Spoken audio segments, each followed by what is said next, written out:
पूरी तरह से समर्थन जाहिर किया कि ये उन्होंने वो हमारे साथ हैं, दिल्ली के लोगों के साथ हैं और दिल्ली के साथ जो अन्याय किया है केंद्र सरकार ने, उन्होंने कहा कि इसका मिलके लड़ेंगे। और मैंने उनसे निवेदन किया, अभी वो पूरे देश के अंदर विपक्ष को एकत्रित करने में जुड़े हुए हैं। मैंने उनसे निवेदन किया कि अगर सारा विपक्ष इकट्ठा हो जाता है, नॉन बीजेपी सारी पार्टियां इकट्ठी हो जाती हैं, तो एक तरह से राज्यसभा के अंदर अगर ये इसको बिल के रूप में लेके आते हैं तो इसको बिल के रूप में हराया जा सकता है राज्यसभा के अंदर। और अगर राज्यसभा के अंदर ये बिल हार गया तो ये एक तरह से 2024 का सेमीफाइनल होगा। फिर एक मैसेज चला जाएगा पूरे देश के अंदर, ये बिल अगर हार जाता है तो मैसेज पूरे देश में जाएगा कि 2024 के अंदर बीजेपी की सरकार जा रही है। बहुत अच्छा। तो हम लोग आए हुए थे यहाँ, तो आए ही थे आपसे मिलने के लिए, और इनको काफ़ी जो सुप्रीम कोर्ट का फैसला हुआ बहुत अच्छा लगा और हम लोग तो देखते ही रहे। अब उसके बाद जो कुछ भी करने की कोशिश हो रही है केंद्र सरकार के द्वारा, ये तो एक विचित्र बात है। अब आप जरा संविधान को देख लीजिए, क्या अधिकार है। जब गवर्नमेंट बनाई जाती है, इलेक्टेड सरकार बनती है, तो उनको जो अधिकार दिया गया है उसको कैसे आप हटा सकते हैं?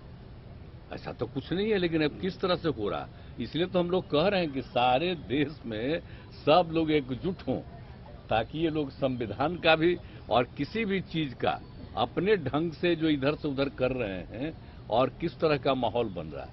आप दिल्ली में इनको लोगों ने किस तरह से बहुमत दिया है और किस तरह से सब लोग साथ हैं, और हम लोग इस बात को मानते हैं कि काम कर रहे हैं, बहुत अच्छा काम कर रहे हैं। और उसके बाद सुप्रीम कोर्ट का भी फैसला हो जाए तो राज्य सरकार को जो अधिकार है काम करने का, उस काम को रोक दिया जाएगा। ये सब तो बहुत ही आश्चर्य का विषय है। तो ये हम लोग तो बिल्कुल इनके साथ हैं, और जो कुछ भी है हम लोग जो आगे भी जो मीटिंग करेंगे, जो हम लोग कोशिश कर रहे हैं कि ज़्यादा से ज़्यादा विपक्षी पार्टियां एकजुट हो जाएं और मिल करके हम लोग पूरे देश में अभियान चलाएं, हर राज्य में अभियान चलाएं कि सब कुछ कानून का पालन होना चाहिए, आपस में सब लोगों के बीच में प्रेम और भाईचारे का भाव होना चाहिए, और जिस तरह से लोगों के बीच में विवाद पैदा करने की कोशिश होती है, उन सब चीज़ को बंद करना चाहिए और देश आगे बढ़ेगा। तो ये सब चीज़ जो हम लोगों के मन में बात है, तो सब लोग तो सहमत है ही। और उसके बाद अगर इस तरह की कोई बात होगा तो जो कह रहे हैं हम लोग पूरे तौर पर इनके साथ हैं।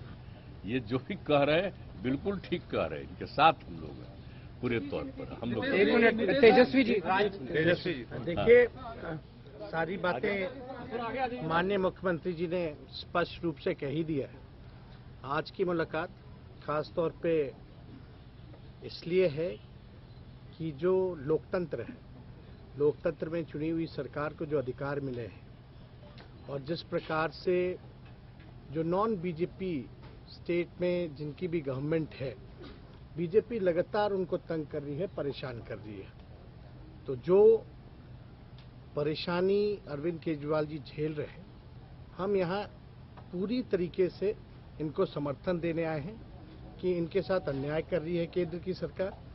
और जब सुप्रीम कोर्ट का जब जजमेंट आ गया तो सारी चीजें स्पष्ट हो गई, तो कुछ कहने वाली कोई बात ही नहीं है। लेकिन जिस प्रकार से इनको तंग किया जा रहा है, या और दूसरे राज्यों में जिस प्रकार से केंद्र भेदभाव कर रही है उन राज्यों के साथ, तो ये कहीं से भी न्यायपूर्ण नहीं है।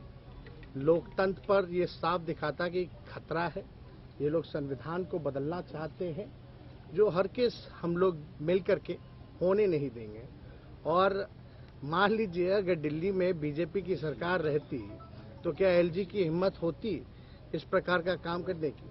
तो एक बात से पूरी तरीके से हम लोग विश्वास के साथ कह सकते हैं, जितना भी ये अरविंद केजरीवाल जी को सताएंगे, तंग करेंगे, ये उतने ही मजबूत होंगे।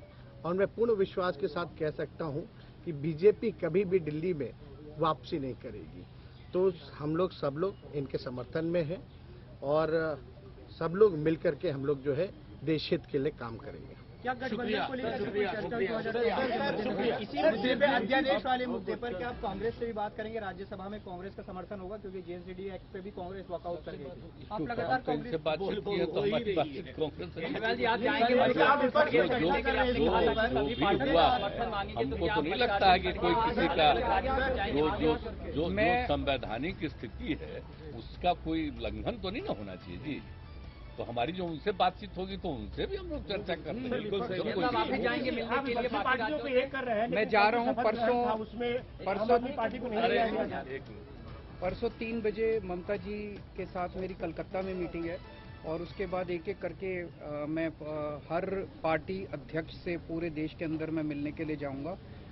मैंने आज माननीय नीतीश कुमार जी से भी निवेदन किया कि वो भी सभी पार्टियों से बात करें और मैं भी एक एक राज्य में जाके एक एक नेता से मिलके राज्यसभा में जब ये बिल आए इस बिल को हराने के लिए मैं सबसे फॉर्मली समर्थन मांगने के लिए जाऊंगा। पटना में कब बैठक है? पटना में कब बैठक है? That was the Bihar Chief Minister Nitish Kumar along with the Deputy Chief Minister Tejasvi Yadav, Sanjay Singh and the Delhi Chief Minister Arvind Kejriwal coming out of Arvind Kejriwal's house. Very clearly, there is a bid to make sure that the opposition parties unite before the big 2024 elections. Nitish Kumar is now trying to become the glue that will hold all the opposition parties together. Nitish Kumar said what BJP is doing in the national capital is wrong. In fact, Nitish Kumar and Arvind Kejriwal are blaming the BJP for trying to overturn the Supreme Court's order. Nitish Kumar said Aam Aadmi Party got a majority in Delhi, but BJP at the moment is trying to snatch power from an elected government. Tejasvi Yadav, the Deputy Chief Minister of the state of Bihar, said leaders in non-BJP ruled states are facing many issues and they have come to show that they are standing with Arvind Kejriwal. Both the leaders, Nitish Kumar as well as Tejasvi Yadav, spoke about the fact that when the Supreme Court gave its judgment, then why did the central government come up with this